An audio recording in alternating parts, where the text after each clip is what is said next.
And look who was correct on the magics. Oh man, I not only am I hyped just because like, hey, I called this one, but it also means some of the the matchups of my wish list right now in the Spade Kingdom are possible. Because it is revealed that Vonica, like immediately, like on the second page, revealed Vonica has blood magic, and that seems to align. Like I said, we saw Xenon with bone magic. Here's blood magic for Vonica, and with Dante, it hasn't been straight stated, but we saw like he doing stuff to his own body. I'm guessing flesh magic. That's what my guess was, and it looks like it is very likely that not confirmed yet, but we'll see. Anyway, first off, just going into it, I the fight that I wanted to say just really quick. I want to see Vonica versus the Witch Queen so bad. That fight will be awesome. She's probably one of the only people that I think would like logically be able to 1v1 one of the Dark Triad right now. I think she'd be able to. I don't know if she'd win, but I think that she'd be able to like push Vonica to actually fight her, like not be like playful and silly, be more of a actual like I gotta fight this person kind of setup. But I also just want to say I really like her red beast. It just looks it looks badass. It's very simple yet awesome. Like it's got this big hulking upper torso with those long claws and big jagged teeth. It looks fantastic. I think it just in general is appealing to look at. I look forward to seeing it animated because again it's not something that it's not something that you got to look at and just like peer over all of the like crazy details. It's more like you look at it and you just imagine more of what it'd be like just to kind of face this thing, this giant horrific beast behind her. It reminds me like I know people are gonna say Stan, but the first thing I thought of was Ansem and his heartless that was behind him. I don't know. It looks badass. Anyway, she doesn't seem very phased by Noel using her Sea Dragon's Roar. It's like just completely like her red beast no diffs the hell out of it. Doesn't even seem scathed by it, and Vonica doesn't have any form of semblance of like this doesn't matter. So the thing about that is I obviously I know current Noel way more powerful than Water Temple Noel, but Water Temple Noel was still able to like completely like tear apart anywhere that hit Vito. Her Sea Dragon Roar just like tore parts of his body apart, and that level obviously now is way stronger, but this means even if going off of that whaled-in feat, that her red beast by default is just able to completely no diff stuff that would be a huge threat to a captain level person like Vito. Just really cool when you think about it, and like I said, way more powerful now, but that's not the point of where I'm going at. Anyway, then you have the creepy tongue dude going to attack Mimosa, and he ends up getting like entangled up by all of these vines because Mimosa ended up combining like some magic seeds into her previous attack. So her getting the 1v1 against this guy is pretty interesting. I'm hoping that we get like just a short showing of that one. I hope it's not off panel because I'd like to see a Mimosa fight, even if it's like very short. Like it could just be literally her defeating him, and it's not even like a full dedicated chapter. I think it'd still be nice because even though she's primarily a healer, we know that she has learned somewhat of offensive capabilities, so she can be more useful than just healing. She wants to be able to do stuff to the best that she can. But then also like Vonica, she's just like tearing in these water attacks and like tearing out the tongue dude in the process, like just not in any way care, shape, or form of like if her attacks hit him. But I know that she can heal them, like she's got the curse on them that's fixing them. But I think that even if that wasn't the case, she wouldn't really care. Like she would just kind of tear through these guys anyway. It's just like, well, they're not important to me. And I mean, in reality, she doesn't need them. She's just got like her obedient squad. She could go them there by herself and probably do more than any of these other guys. But I mean, literally all of them combined is probably nothing compared to her. But anyway, then we get like the reveal, full on like what people were in belief that when Lola was talking about it, saying how the Dark Triad can only use two types of magic. They have their own magic, and then they have the magic that the devils have.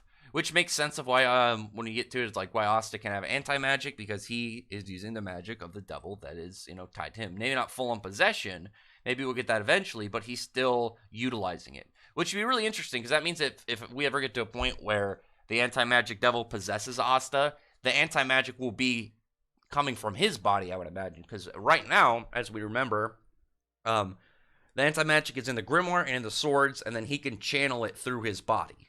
He's kind of just like funneling it and directing it from its original source and going through him. But I imagine if he ends up getting possessed by the anti-magic devil, then the anti-magic will come out of his body, and maybe he could get like different forms outside of just his normal like horns and stuff. Like maybe he could get like a sick armor of anti-magic or something. That'd be badass. But anyway, at that point, Vonica seems super excited just about going up against Lolo. Some of these panels with her, even if they're not like emphasized, are really cool. Like when she's got like the blood kind of layering around her feet, and she's got like all of these like veins going up into her hands. I mean, that just looked badass in general. And it looks like she's getting a little prepped up in her attack. I'm guessing the black marks on her body are more of like somewhat of the devil powers and not her blood magic. I could be wrong, because obviously blood magic, it's gonna look a little different.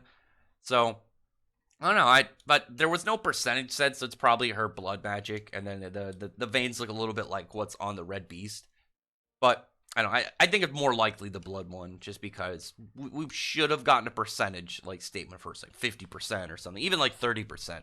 But anyway, after that point, like she's like revealing how excited she is about fighting them, and the reason that is she's like, the other two, they seemed exciting, obviously referring to William and Yami, but she's like, I didn't want to capture them. I don't want to do a mission where I have to bring someone back alive. It's so much extra work, less fun. She just wants to go and slaughter. That's what she's excited about with Lolo. She wants to get to kill her. And also, just like, again, some of her panels, when she's riding on the back of her red beast, and she's got like those veins, almost like reins on them, just holding on. I think that just looks great. I really like the way that the Dark Triads so far have all been, all the way that their powers are kind of like set up differently, and how exactly they all kind of like use them. Because right now, she's kind of a summoner. In reality, she's like a caster and a summoner, because with her curses, like, yeah, she's able to either buff or put like status effect, negative status effect curses on people. So she's got that more of like a caster support style. And then with the red beast, at least what we've seen, she's like a summoner, which is really cool and completely different than than Dante and Xenon, who Xenon is more of like overwhelming AoE, and Dante's is actually really rounded. He's got a lot of stuff in his. But anyway, then we see Lolo using like her power, and it's like revealed like the reason that the Heart Princesses are kind of like specified on their knowledge, and like said that like they're all knowing, and they're just kind of like almost these like omniscient beings, is because whenever they get a new Heart Princess, the knowledge and information of the previous Heart Princess kind of like goes into their head. So they have like this trance that they can do, and as we see from Lolo, it's like a big just library in the middle of like nothing, and she'll go and find information of what she needs. The one that she finds is about what's going on with them, finding what she needs with world tree magic and dark magic, and sees the kind of world that will occur if the Spade Kingdom gets what they want, and having this crazy like demon insurgents just come through into their world. And it's gonna get pretty brutal. I actually just in memory, because they're like saying how if the Spade Kingdom gets what they want, 90% of the people on the continent will die, and the world will essentially fall apart. It reminded me a lot of actually the Great World of Magic, the Great Magic World from Fairy Tail, and what Grimoire Heart wanted, because it was also around 90% was around how many people were gonna die. I mean, it's a different setup. I mean, they're bringing in demons to kind of like demons and devils to just bring chaos and cause like an insanity. But whereas like the Great Magic World was like a world for only those who can use magic, and screw anybody that can, and any even weak people with magic die off. And that's also one of the things that Vonica wants, because she wants this hell world, so all the people that will be alive still are strong. They're only alive because of their power, so she can fight them, and she can be in this more combat centered world that she's just got like envisioned in her mind. I mean, like, look at the reason when she said she sent all of the Dark Triad around the Heart Kingdom, even though she really didn't need to, is she wanted to get them more motivated to fight her. She wanted them to be more riled up to get a better battle. And then we have Lolo just using like a really big AoE kind of attack from her. She uses Lucid Sanctuary. And again, I still think Lolo as well is more of like a support kind of character. Like, as far as we know, she doesn't have like any big offensive spells. I mean, this could be used offensively if you just made a big AoE of water to drown people. But the whole point of it that we've seen is more of like cutting the blood or cutting Vonika's blood magic potency in half, as well as buffing up Noel, because Noel's got this really sick mermaid form, which again reminds me of the time Lucy got its mermaid form for a little bit. Just delightful. I like seeing the positive parts, and I know some people might look at it and be like, it's like the same. No, I think even if they, Tabata has ever read Fairy Tail or whether you want to make an homage or anything, or it's just a coincidence, I still like it. Great design. I like seeing Noel flex on people. The question that I have is like, where did her clothes go? Because she's wearing clothes underneath her Valkyrie dress, and then like when she gets this form, her clothes are just gone. I mean, I don't know. Maybe magic like erased them, or the current like tore them off. I don't know. If they do something like that, then the anime better have like a magical schoolgirl Sailor Moon transformation to put her in this, just for for fun. But when it comes down to it, like especially when you think of if Lolo is more of like a support style, and then Vonika has like this summoner support. I like that kind of like opposing setup that she has. I think that's really cool, and gives like a little bit of this gives a little bit of like contrasting points between them. But now you have Noel, going for an attack, and she's in this increased state, and goes and like drives her lance into like right into the gut of Vonika, who seems happy about it. And at the end of the chapter, she's got like the marking coming out underneath her eye patch. So one of the things obviously that you can tell when a character is like getting in a bad spot form, like stuff like sweat drops and like things are like, oh crap. Vonika has none of those. She seems very excited about this. And really also stabbing her, I don't imagine is going to do a lot, because she clearly, with her magic and her curses, she can heal. And we already know blood magic, has healing involved in it. And as well as like the potency of her curses. I don't imagine this is going to be like a way to kill her. Like with her specifically, I think you're going to have like a really like complicated setup based off of like her magic. Maybe you'd have to like bring her magic to 0 and then kill her. That's probably like the only logical way I think that you'd be able to do it. Because like with Dante and Xenon, like probably just like, pierce their heart, cut off their head. But if Vonika can just, heal herself in that short span of time, then yeah, she's going to do it. I mean, unless you do something to prevent her from using her magic, she's probably just going to heal herself. But I'm interested in this fight. Just just small things when you think about it. I like the fact that, it's got water versus blood. And I know it's more of like the saying, like blood is thicker than water, but she's going to be able to put that statement up when she runs on these guys in the next chapters. I don't think Vonika is going to lose. I don't think Vonika is going to lose here. I don't think Noel is going to defeat her. I don't think Lolo is going to defeat her. The bigger question I have is whether or not Vonika is going to kill Lolo by the end of this. Is she going to end up taking her out? Because I think Lolo is not going to live through this arc. Because I think that eventually that Noel is going to get Undine, but I don't think it would be this early. Because like right now it's more of like the Spade guys flexing.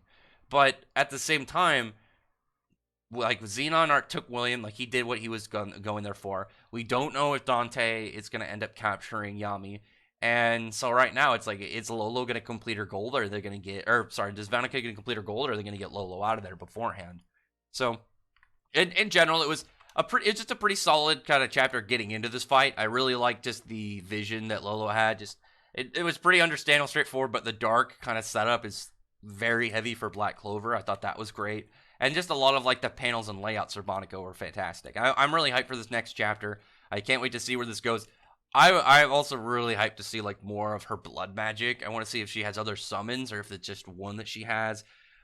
I'm expecting a weapon because all of like the main cast, Asta has a sword, Yuno has a sword. Well, Asta has swords. Yuno has a sword, and then with her lance, Noel has a sword. And then when you look at, because they're magic knights, they're mages and wizards, but they're also like the knights are part of it. So like the main guys always having swords makes sense. But Xenon